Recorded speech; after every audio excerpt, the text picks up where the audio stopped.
Hey everyone, Tin Man here. Just a few hours ago, Valve released the first balance patch for Dota Underlords, which is the brand new auto chess variant that just released last week. If you want to learn more about it, check out my tutorial for the game, link in the description below. This quick balance patch is pretty important as it gives us our first look at how the developers listen to feedback and gives us a glimpse into their balancing philosophy so that we know what to expect moving forward. Let's jump right in. First, Drow Ranger. Precision Aura now gives plus 10, plus 20, plus 30 attack speed to allies in a 1-cell radius. Thank God. Despite the game only being out for about 4 days now, it was very clear to many players that Hunters were simply too strong, and Drow Ranger was the strongest of the bunch. Her old Precision Aura used to give 20%, 30%, 40% attack speed and attack damage to all allies within a 1-cell radius. That was extremely problematic, as it added well over 40% overall damage increase at 1-star and well over 60% at 2-star.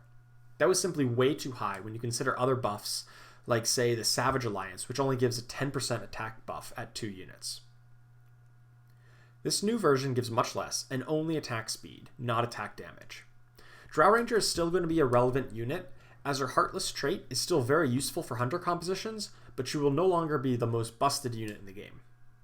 Next up, Hunter Alliance. Chance to trigger extra attack increased from 15%/20% to 20%/35%. Now, when I first read these patch notes, I was a little scared when I read this line. I mentioned that Hunters were far and away the best strategy, and this seemed to be a straight buff to them. Luckily, I controlled my panic long enough to read the next line. Hunter Alliance reduced extra attacks from 2 down to 1. That's much better. These two effects taken together are an overall nerf to Hunters. The previous passive provided approximately a 30% damage increase at 3 Hunters and a 50% increase at 6 Hunters. The new bonus is slightly lower, 20% at 3 Hunters and 25% at 6 Hunters. Other than Hunters, the other problematic aspect of the game was Black King Bar. Luckily, that too has been nerfed. Black King Bar now grants magic immune for 7 seconds once the first enemy has 100% mana, once per battle. In its previous state, where BKB gave permanent magic immunity, it was simply oppressive, and single-handedly held back mage-based strategies. I'm not sure that this nerf was enough. Fights in Dota Underlords seem to be fairly quicker than in other auto chess variants, meaning that 7 seconds of magic immunity is still quite long enough for a full wave of magic damage abilities to go off, and you immune all of the damage.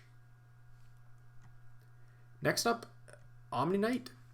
Purification, heal, and damage increased from 200, 300, 400 to 200, 400, 600. And Abaddon, Aphotic Shield, absorption, and damage increased from 100, 150, 200 to 100, 300, 500. These are some good buffs to the tanky 3-cost Knights. The Knight strategy on the whole was definitely a little underwhelming, since the somewhat random nature of movement meant that one unit out of step would remove the Knight's buff for several units at once. I do wish that they would take another look at how the Knight Alliance is designed, but in the meantime, buffs to these underperforming units will have to do. Ogre Magi. Bloodlust self-buff increased from 30, 50, 70 to 35, 55, 75. I feel like this is pretty inconsequential. Ogre Magi was one of, if not the worst unit in the game, and I don't feel like this changes all that much. Plus 5 attack speed doesn't really solve the main issues that Ogre Magi was having, mainly that the Bloodbound synergy just doesn't have enough support at the moment.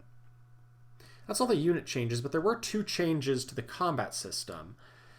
First, in general, critical hits cannot miss, and also assassins are untargetable for 1 frame when landing after a jump. Both of these taken together are a huge buff to assassins. The first one makes assassins particularly good against elusive strategies, which rely on evasion to mitigate damage.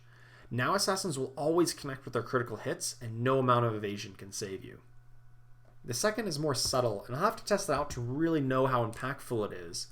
Essentially, though, when assassins would jump to the enemy backline, they would immediately get targeted by the opposing damage dealers. That's not really fitting of a stealthy assassin, so hopefully this change makes the opposing units preferentially target your tanky frontline troops rather than the assassins jumping in. Finally, a non-combat change. Loot round drops have been adjusted to give more consistent rewards. I always welcome this kind of change, even if they did not give us detailed numbers behind it. Better consistency of loot will help avoid situations where one person high rolls so hard that it feels unfair and unfun. So how did they do on this balance patch? Overall, I think it was pretty good for a first patch. The developers correctly recognized the admittedly egregious, overpowered strategy in Drow Ranger and Hunters. Drow Ranger in particular was so over the top and was rightly hit with a massive nerf, but the Hunter Alliance was hit with a more moderate nerf, which should keep it competitive but hopefully not overly dominant. They also added some smaller buffs to underperforming strategies, Knights, Bloodbound, and Mages, in the form of the BKB nerf. I feel like these buffs were too small to really fix the core issues in these strategies, namely that Knights are too reliant on positioning and movement RNG, Bloodbound units are simply too weak and there's too few of them, and BKB still provides long duration of magic immunity.